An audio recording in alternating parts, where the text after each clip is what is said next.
Religiously Speaking with Saurabh. नमस्ते, मेरा नाम सौरभ शुक्ला है। सुबह जॉगिंग के बाद रेस्ट करते हुए दो लोगों को अपने अपने बच्चों के करियर और फ्यूचर के बारे में बात करते हुए सुना। बड़े वरीड साउंड कर रहे थे। एक ने कहा, पता नहीं क्या करेगा आगे जाके, किसी काम में इंटरेस्ट नहीं लेता। दूसरे ने कहा, उसकी एज ग्रुप के सारे बच्चे कितने एक्टिव रहते हैं, ये पूरा टाइम वेस्ट कर देता है, आलसी है एकदम, पढ़ाई तो जैसे काटने को दौड़ती हो, पढ़ेगा नहीं तो जानेगा कैसे, समझेगा कैसे, एकदम मूर्ख है। इतना बड़ा बिजनेस है लेकिन लगता है इसे संभालना तो दूर, इसके बारे में पूरी जानकारी भी नहीं है उसे। क्या होगा मेरे बिजनेस एम्पायर का। दोनों बात तो अपने अपने बेटों की कर रहे थे, लेकिन लग रहा था जैसे एक ही बच्चे की बात चल रही हो। आपने भी ऐसा देखा सुना है ना, बड़ों को अपने बच्चों के बारे में ऐसे बातें करते, ऐसा लगता है कितना क्रिटिसाइज करते हैं अपने ही बच्चों को। बट एक बात कहूं, ये ना क्रिटिसिज्म नहीं है, कंसर्न है। कंसर्न है करियर के बारे में, फ्यूचर के बारे में। कुछ नया न सोच सकें तो कोई बात नहीं, बट जो है उसे ही ठीक से रन कर सकें इस बारे में। और ये कोई न्यू एरा प्रॉब्लम नहीं है। एंशिएंट टाइम से बड़े अपने बच्चों और उनके फ्यूचर को लेकर ऐसे ही कंसर्न रहे हैं। कोई आम जन हो या कोई चक्रवर्ती सम्राट, सभी। बल्कि बड़े पराक्रमी राजाओं को तो ये चिंता और भी अधिक रहती कि उनका राजपाट, उनकी संतानें कैसे चलाएंगी, प्रजा के प्रति सेंसिटिव और अपने राज्य को लेकर अवेयर कैसे रहेंगी, राज्य के शत्रुओं का सामना कैसे किया जाएगा। ये कंसर्न हमेशा था। रिलीजियसली स्पीकिंग विद सौरभ के आज के एपिसोड में आपको इसी कॉन्टेक्स्ट की एक कहानी सुनाने वाला हूँ। साउदर्न स्टेट में एक राज्य था, महिलारोप्य। इस विशाल राज्य के अमर शक्ति नाम के राजा थे, अत्यंत पराक्रमी, शूरवीर और साहसी, पॉलिटिकली करेक्ट, शार्प माइंडेड और एबल एडमिनिस्ट्रेटर। उनकी प्रजा उनसे अत्यंत प्रेम करती। उनके आइडियाज उनके एक्शंस में रिफ्लेक्ट करते थे। जो कहते वो अवश्य करते, मतलब कथनी और करनी में कोई अंतर नहीं था। राजा अमर शक्ति दानवीर थे। कहा जाता था कि वे मांगने वालों के लिए कल्प वृक्ष समान थे। जानते हैं ऐसा क्यों कहा जाता था? इस बात को समझने के लिए कल्प वृक्ष के बारे में जानना होगा। कहा जाता है कि कल्प वृक्ष स्वर्ग का एक वृक्ष है जो समुद्र मंथन से प्राप्त हुआ था। इस वृक्ष के नीचे बैठकर जो भी मांगा जाए वो मिल जाता है। इसीलिए महिलारोप्य राज्य के राजा अमर शक्ति को मांगने वालों के लिए कल्प वृक्ष समान कहा जाता था। जब भी कोई कुछ मांगने जाता, राजा अमर शक्ति उसकी मांग को पूरा करते। इसीलिए कहा वे दानवीर थे। वे सभी कलाओं में पारंगत थे। एक विशाल राज्य के विशाल हृदय राजा अमर शक्ति के 3 पुत्र थे, बहुशक्ति, उग्र शक्ति और अनंत शक्ति। तीनों ही महामूर्ख थे। सर्वगुण संपन्न राजा की 3 संतानें और तीनों महामूर्ख, आलसी और किंग कर्तव्य विमूढ़।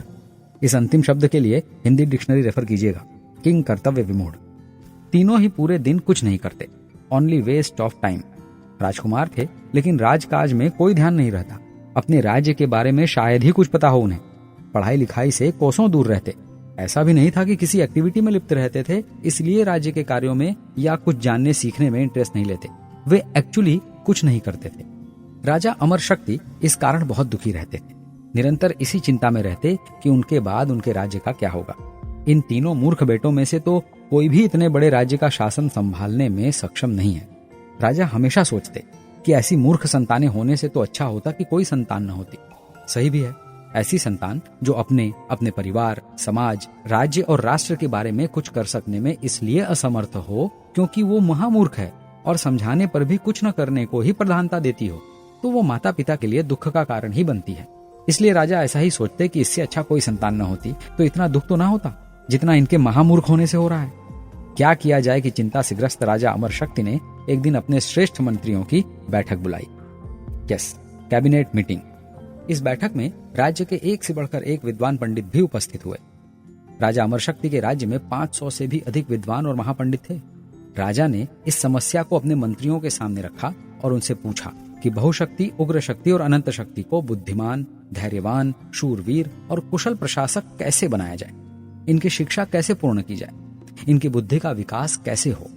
तब एक मंत्री ने कहा, राजन, 12 वर्षों में व्याकरण पढ़ा जाता है, उसके बाद धर्मशास्त्र, फिर चाणक्य जैसे महान विद्वान द्वारा बताया गया अर्थशास्त्र, उसके बाद वात्स्यायन आदि विद्वानों द्वारा लिखा गया कामशास्त्र पढ़ाया जाता है।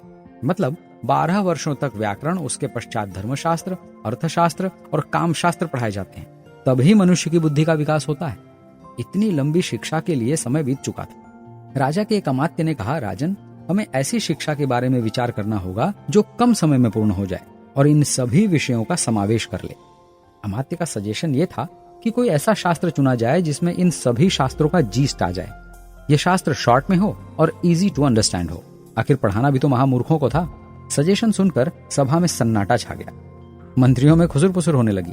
तभी एक विद्वान खड़े हुए और उन्होंने राजा को संबोधित करते हुए सभा को कहा, हे राजन, इस समस्या का समाधान एक ही विद्वान कर सकते हैं और उनका नाम है पंडित विष्णु शर्मा। सभी शास्त्रों में परम प्रवीण, यश संपन्न, परम विद्वान पंडित विष्णु शर्मा को इन्हें सौंप दिया जाए। वे ही इन्हें ज्ञान संपन्न, विद्वान और प्रतिभावान बना सकते हैं। सभा में उपस्थित सभी मंत्रियों और विद्वानों ने एक मत से इस विचार का समर्थन किया। राजा अमर शक्ति प्रसन्न हो गए। उन्होंने ससम्मान पंडित विष्णु शर्मा को सभा में बुलवाया। उनके मुख के तेज से राजा अत्यंत प्रभावित हुए। उन्होंने पंडित विष्णु शर्मा से निवेदन पूर्वक कहा कि हे भगवान, मैं अपने तीनों महामूर्ख पुत्रों को आपके चरणों में समर्पित करता हूँ। आपसे प्रार्थना करता हूँ कि आप इन्हें नीति शास्त्र में निपुण बना दीजिए। मैं आपको अपने राज्य के 100 ग्रामों का शासक बना दूंगा। राजा अमर शक्ति की बात सुनकर पंडित विष्णु शर्मा मुस्कुराए और कहा, राजन, 100 ग्रामों का शासन मुझे आकर्षित नहीं करता। इसे प्राप्त करने के लिए मैं अपनी विद्या नहीं बेचूंगा। शिक्षा विक्रय अर्थात बेचने के लिए नहीं है। 80 वर्ष की अवस्था में मैं सभी प्रकार के विषय भोगों से विरक्त हो चुका हूँ। धन संपत्ति वैभव से मेरा कोई लेना देना नहीं है। मुझे ये नहीं चाहिए। यह सुनकर राजा की चिंता बढ़ गई।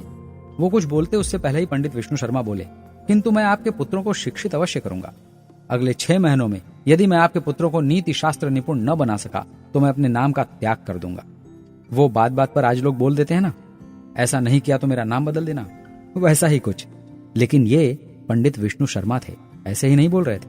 उन्होंने राजा को वचन दिया कि उनके पुत्रों को, जिन्हें सभी महामूर्ख कहते हैं, उन्हें सफल प्रशासक, नीति निपुण और धर्म का ज्ञाता अवश्य बनाऊंगा।